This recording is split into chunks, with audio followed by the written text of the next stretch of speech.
A mere 47 words. That is everything it took. Posted at 9:03 in the morning, those 4 dozen words suddenly declared that the United States was effectively cutting off Canada, its biggest trading partner in the world. Surprised, this was not a threat of higher tariffs or a stiff diplomatic memo. Exhales sharply.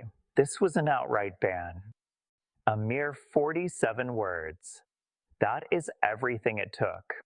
Posted at 9:03 in the morning, those 4 dozen words suddenly declared that the United States was effectively cutting off Canada, its biggest trading partner in the world. This was not a threat of higher tariffs or a stiff diplomatic memo. This was an outright ban. In a single social media post, Donald Trump declared a total freeze on all non-essential trade and travel between the US and Canada. The deadline? Just 72 hours, unless Ottawa agreed to a brand new framework on the spot. Take a second to really grasp the magnitude of that. We are talking about $2 billion of goods crossing that border every single day. 9 million American jobs rely directly or indirectly on that exact relationship. Over the last 70 years, through world wars, the Cold War, financial meltdowns, and a global pandemic, nothing ever halted US-Canadian trade. Not for a single day. Yet, according to one rapid-fire internet post, the entire system was supposed to shut down in under 3 days. But here is where the narrative completely flips. At the precise second that post went public, Canadian Prime Minister Mark Carney was already standing at a podium in Ottawa. He was in the middle of a live press conference, beaming out to major global networks. CNN, Reuters, BBC, CBC, every major lens was already focused on him. Suddenly, a reporter's phone buzzed. Raising her hand in a crowded room with cameras feeding live to the globe, she read the president's post aloud. The room went dead quiet. Every single camera pivoted to the podium. In that split second, Canada's Prime Minister had maybe 4 seconds to figure out his response to a sitting American president banning his country via social media. For a fleeting moment, time stopped. No frantic aides rushed the stage, no secret notes were passed, and there was no cut to commercial. Just the Prime Minister, a podium, and the entire world watching it happen live. The cameras pushed in. Journalists held their breath. Mark Carney took one slow, deliberate breath.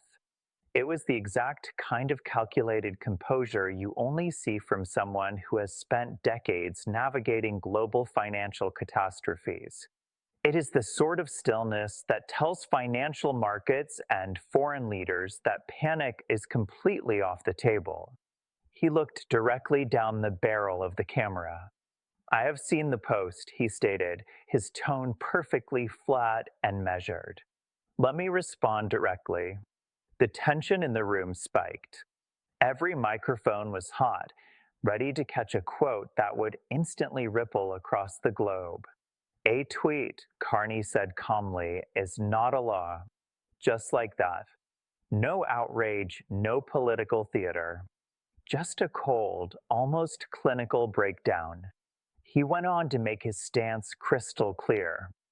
"A post on social media," he noted, "does not carry the weight of a legal document under U.S. domestic law.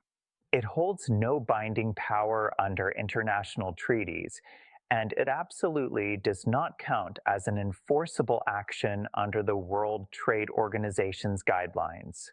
Canada, he explained, was not going to craft policy around a social media update. They would only react to a formal legal document delivered through official diplomatic avenues, if one was actually produced. A second journalist immediately interjected, asking Prime Minister, Are you saying Canada is simply ignoring the President of the United States?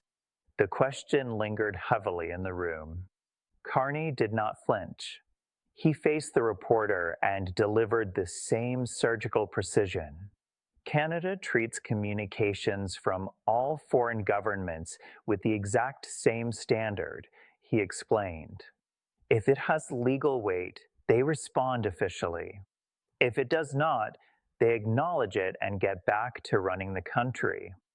With that one broadcasted statement, Canada's stance was locked in. The Post might be setting the internet on fire, but in Ottawa, the government viewed it as digital noise, not binding legislation. What unfolded next proved that the global financial sector was watching like a hawk. Within minutes, the fallout began. It did not start on the news networks. It kicked off on Wall Street, inside currency exchanges, and across trading floors worldwide. Professional investors do not sit around waiting for talking heads to translate the news. They read the raw data and price in the reality. And the data coming from that Ottawa press conference was deafening. Roughly 20 minutes after Carney's statement hit the financial wires, the US dollar slipped about 1.3% against a basket of top-tier currencies. Gold spiked. Treasury yields fluctuated.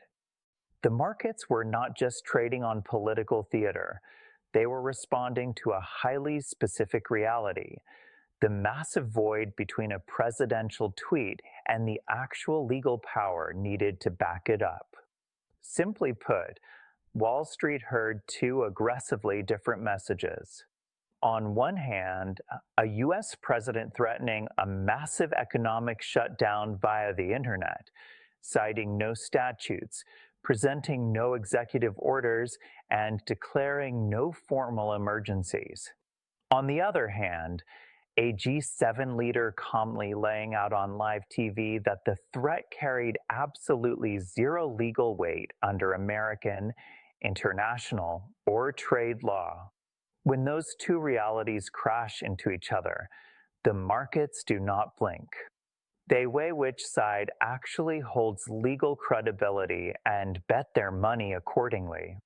The ripple effect was instantaneous. Under 40 minutes later, finance ministers from Germany, France, and Japan were already on the phone with Ottawa. Diplomatic insiders later noted that the consensus was rock solid. Canada held the legal high ground. The global rules-based trading system had to be respected, and ignoring a legally hollow post was exactly the right procedural move.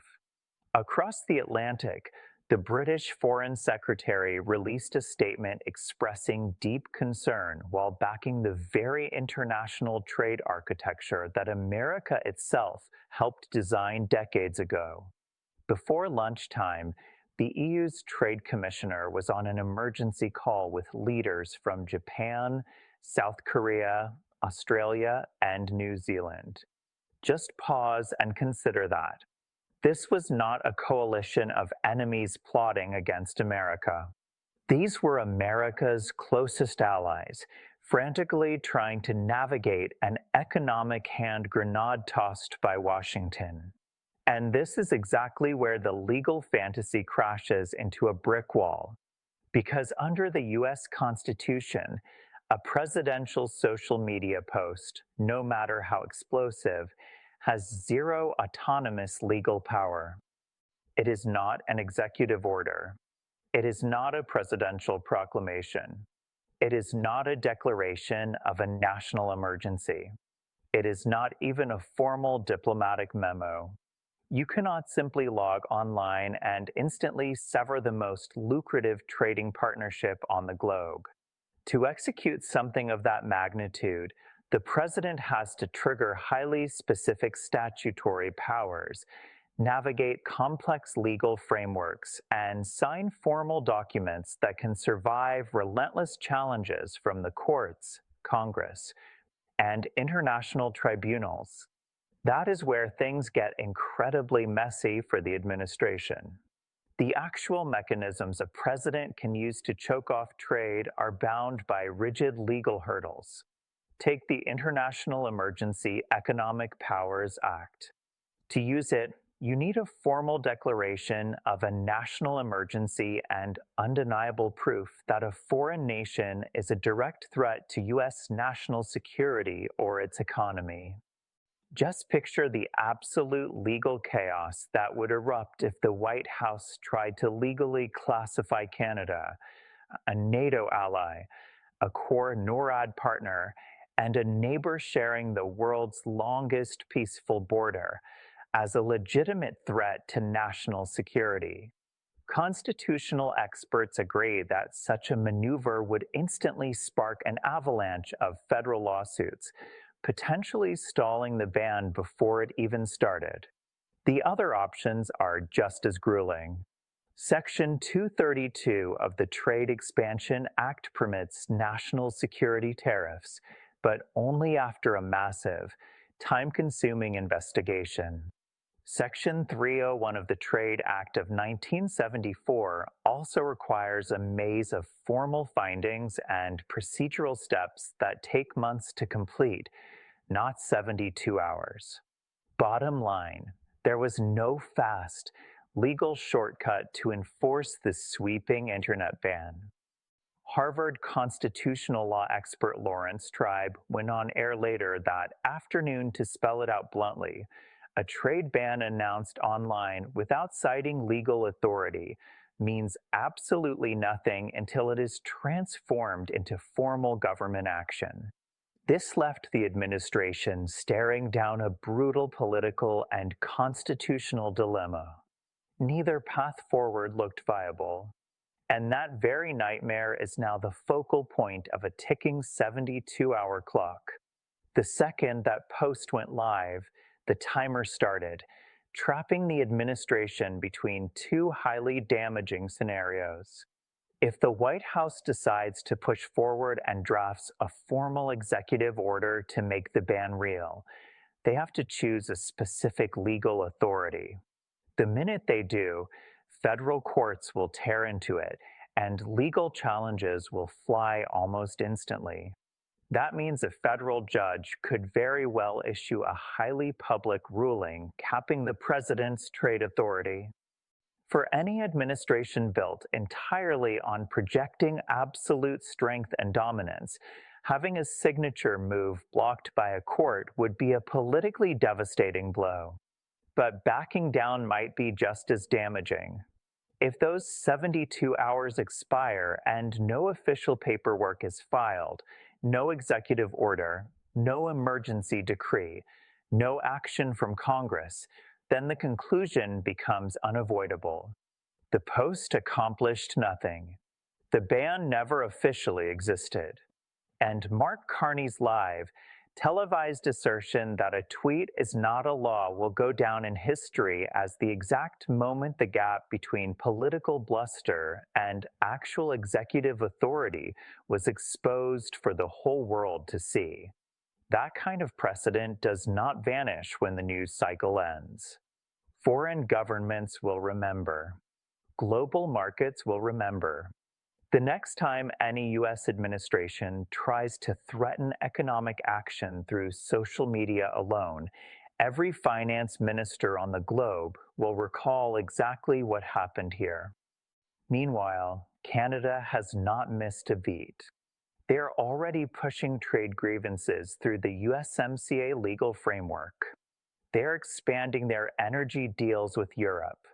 Supply chains are being quietly shifted toward Asian allies.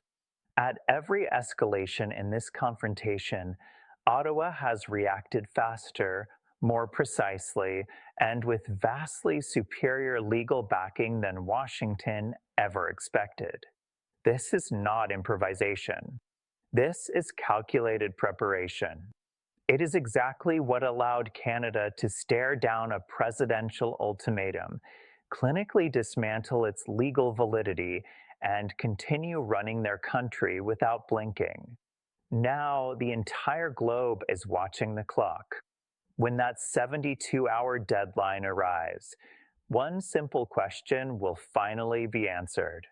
Was that internet post the start of a historic trade war, or the precise moment the absolute limits of presidential power were revealed in front of the entire world?